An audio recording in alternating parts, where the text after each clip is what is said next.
जय हिंद दोस्तों। हमारा नाम भूपेंद्र है। क्या आपको पता है स्टेनोग्राफर का 70,000 भी सैलरी होता है? आपको नहीं पता? आपको भैया भूपेंद्र है ना, वो बताए स्टेनोग्राफर की भर्ती प्रक्रिया के बारे में।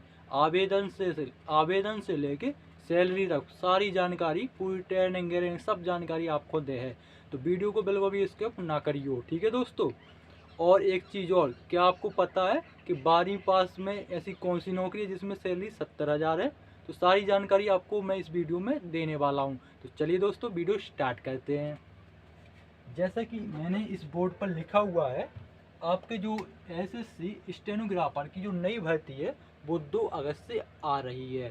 तो बात करें इसके ऑनलाइन डेट के बारे में, तो इसके फॉर्म जो हैं वो 2 अगस्त से स्टार्ट हो रहे हैं, ठीक है। 2 अगस्त से स्टार्ट हो रहे हैं। और जो इसकी लास्ट डेट रखी गई है वो 23 अगस्त इसकी लास्ट डेट रखी गई है। अब बात करें इसकी एप्लीकेशन फ़ीस, यानी आपकी रुपया कितने लगेंगे में ऑनलाइन करवे के। तो ऑनलाइन करवे के आपके रुपया लगेंगे में जर्नल, ओबीसी, ईडब्ल्यूएस के लगेंगे में 100 रुपया, और एससी एसटी कैंडिडेट और महिला उम्मीदवार के आपसे 1 भी रुपया ना लगेंगे में, ठीक है। अब बात करें इसकी आयु सीमा के बारे में, इंग्लिश में एज लिमिट के बारे में, कितनी इसमें आयु सीमा आपसे मांगी गई है। तो आपकी जो इसमें आयु होना चाहिए, उम्र भाव चाहिए इनमें, तो जो आपकी उम्र भाव चाहिए वो वही चाहिए 18 साल। आपकी 18 साल से लेकर 27 साल आपकी उम्र भाई चाहिए। उम्र 18 से 27 साल भाई चाहिए, वो भी ग्रुप डी के लाने। और ग्रुप सी के लाने 18 से 30 साल आपकी ग्रुप सी के लाने इसमें उम्र भाई भाई चाहिए, ठीक है। जहाँ हुई 18 से 27 साल आपकी ग्रुप डी के लाने, और 18 से 30 साल जो हुई आपकी ग्रुप सी के लाने, ठीक है। इसके अलावा इनमें छूट भी दी जात, वह कैसे? वह ऐसे कि ग्रुप डी में अगर आप डालें तो इसमें अगर आप एससी एसटी कैंडिडेट हैं तो आपको इनमें मिल जाए 5 साल की छूट। अगर आप एससी एसटी कैंडिडेट हैं ग्रुप सी में तो इनमें भी मिल जाए आपके 5 साल की छूट। अगर आप ओबीसी कैंडिडेट हैं ग्रुप सी में डालो चाहे ग्रुप डी में डालो, तो अभी आप ओबीसी कैंडिडेट तो आपके मिल जाए 3 साल की छूट, ठीक है। तो जाओगी एज में, आयु में छूट के बारे में, ठीक है। अब बात करें इसकी योग्यता के बारे में, आपकी पढ़ाई का मांगी गई में, ठीक है। एजुकेशन क्वालिफिकेशन क्या मांगा गया है, तो जो आपकी इसमें पढ़ाई मांगी गई है वो आपकी सिंपल 12वीं पास मांगी गई। चाहे आप आर्ट्स से हों, चाहे कॉमर्स से हों, चाहे किसी भी सब्जेक्ट से हों, उसे कोई लेना देना नहीं है, ठीक है। केवल आप 12वीं पास भाव चाहिए, ठीक है। 12वीं पास बहुत चाहिए। अब बात करें इसके शॉर्ट हैंड, क्योंकि ये स्किल वाला जॉब है, इसकी स्किल वाला जॉब है, तो सिंपल आपसे 12वीं मांगा जाता है। प्लस में आपसे स्किल टेस्ट लिया जाता है। वो कैसा? एक शॉर्ट हैंड होता है, शॉर्ट हैंड उसी का ये सारा खेल है जिससे हम स्टेनोग्राफर कहते हैं, ठीक है। वो कैसा? अगर आप ग्रुप डी के लाने अप्लाई कर रहे तो उनमें आपसे मांगी जाए short hand 80 word per minute. Group C वो ग्रुप डी के लाने अगर अप्लाई कर रहे तो 80 वर्ड पर मिनट आपसे में स्पीड मांगी गई, स्पीड मांगी जाए। वह कैसे मांगी जाए, बड़े ध्यान से समझियो। एक बे स्पीकर में अपनी आवाज़ 80 वर्ड पर मिनट के हिसाब से रिकॉर्ड कर दें, फिर वो स्पीकर हैं चालू कर दें। चालू करने के बाद एक लैंग्वेज हो शॉर्ट हैंड, जी हम शॉर्ट हैंड का, तो वह आपके कागज़ में लिखने पड़े, ठीक है। 80 वर्ड पर मिनट के हिसाब से आपके वह कागज़ में लिखने पड़े, ठीक है। वे हम शॉर्ट हैंड का, और वह जो भाषा हो वह अपन नहीं समझ पाऊ, जिन्हें स्टेनोग्राफर पढ़ी वही समझ पाए, ठीक है। तो 80 वर्ड पर मिनट आपकी 80 वर्ड पर मिनट आपकी ग्रुप डी के लाने, और ग्रुप सी के लाने आपकी ज़्यादा मांगी जाए, कैसे इनमें सैलरी भी अच्छी खासी है। तो 100 वर्ड पर मिनट आपकी ग्रुप सी के लाने स्पीड भाई चाहिए। जब आप कागज़ में लिख ले 100 वर्ड पर मिनट के हिसाब से, फिर ऊ के बाद में आपके जोन आपने शॉर्ट हैंड लिखी, जैसे कि हिंदी में लिखी या इंग्लिश में, दोनों प्रकार के स्टेनोग्राफर होते हैं। तो अगर आपने कागज़ में लिख ली, कागज़ में लिखने के बाद फिर कंप्यूटर रखोगे, कंप्यूटर में वह अपन के टाइप कर देने, आपकी टाइपिंग कर देने, ठीक है। हिंदी में अगर आप हिंदी के स्टेनोग्राफर हुए तो हिंदी में टाइप कर दियो, और इंग्लिश के स्टेनोग्राफर हुए तो इंग्लिश में टाइप कर दियो, ठीक है। तो ये होगी आपकी योग्यता और शॉर्ट हैंड के बारे में जानकारी, ठीक है। अब बात करें पेपर के बारे में, तो पेपर हम बड़े ध्यान से समझियो।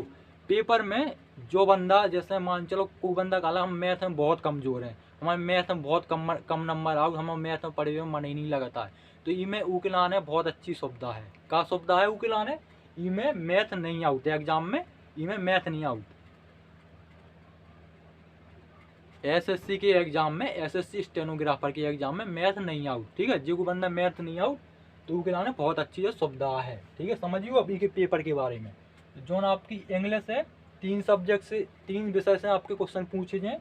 पहला है आपको इंग्लिश, इंग्लिश के सबसे ज़्यादा क्वेश्चन पूछे जाए इनमें। इंग्लिश के आपके 100 क्वेश्चन पूछे जाए, ठीक है। रीजनिंग के आपके 50 क्वेश्चन पूछे जाए और जी के जीएस के आपके 50 क्वेश्चन पूछे जाए, ठीक है। टोटल आपके हो गए 200 क्वेश्चन, 200 क्वेश्चन हो गए और 200 नंबर की हो गए। और जो इनमें आपके टाइम दिया जाएगा, टाइम जो आपको मिलेगा वो समय आपको 2 घंटे का मिलेगा। और बात करें इसकी माइनस मार्किंग के बारे में।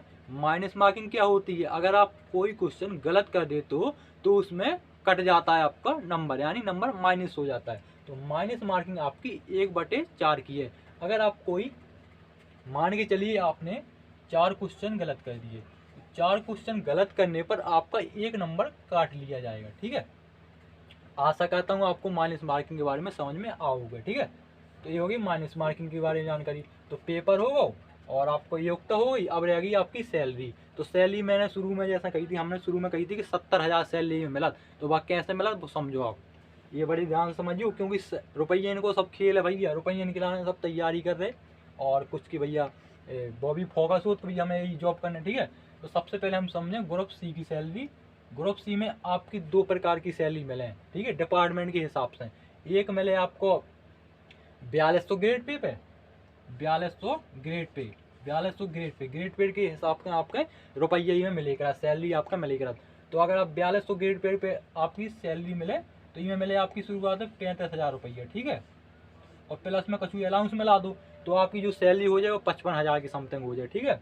4200 ग्रेड पे कुछ डिपार्टमेंट हैं जैसे कि मिनिस्ट्री ऑफ डिफेंस छोड़ के और मिनिस्ट्री ऑफ एक्सटर्नल अफेयर्स छोड़ के, विदेश सेवा छोड़ के आपके कछु डिपार्टमेंट आपके 4200 ग्रेड पे भी आपको सैलरी मिलाते हैं। अब 4600 ग्रेड पे बात करें, 4600 ग्रेड पे के बारे में। ग्रेड पे के हिसाब से आपको सैलरी इसमें मिलती है। अगर आपको 4600 ग्रेड पे वाली जॉब है, जैसे अगर आप मिनिस्ट्री ऑफ डिफेंस और ministry of external affair join करते हो तो उसमें आपको मिलेगी 4600 ग्रेड पे। ग्रुप सी की सैलरी में बता रहा हूँ।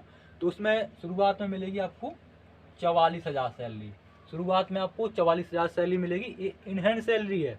और इसके अलावा टीए अलाउंस, ट्रेवल अलाउंस बोलते हैं इसको, HRA house rent allowance, food, महंगाई भत्ता और बहुत सारे सरकार की तरफ से अलाउंस दिए जाते हैं, ठीक है। तो उन सब के मिला के आपकी सैलरी जो बने ग्रुप सी की बस 70,000 रुपये बने। अब 12वीं पास में 70,000 कौन सी जॉब में बना, तो जब बहुत अच्छा मौका है, मौका ना गंवाओ।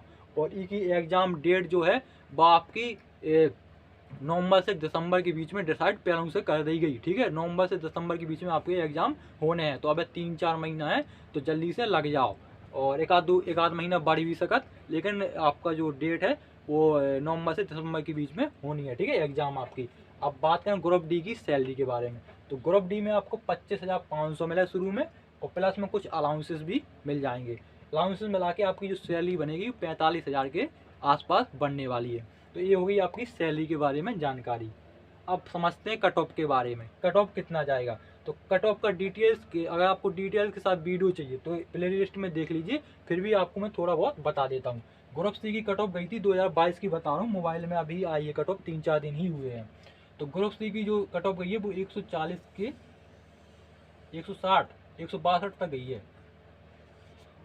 जिन बंदों के 140 से 162 के बीच में नंबर आए हैं उनको ये ग्रुप सी में सिलेक्शन हो गया है।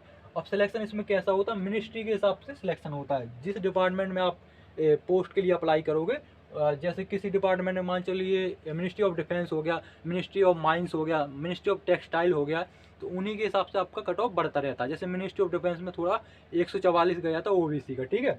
और जो आपका मिनिस्ट्री ऑफ एक्सटर्नल अफेयर्स है उसका गया था 162, ठीक है। 162 किसका गया था, आपका जनरल का गया था, ठीक है, ग्रुप सी का।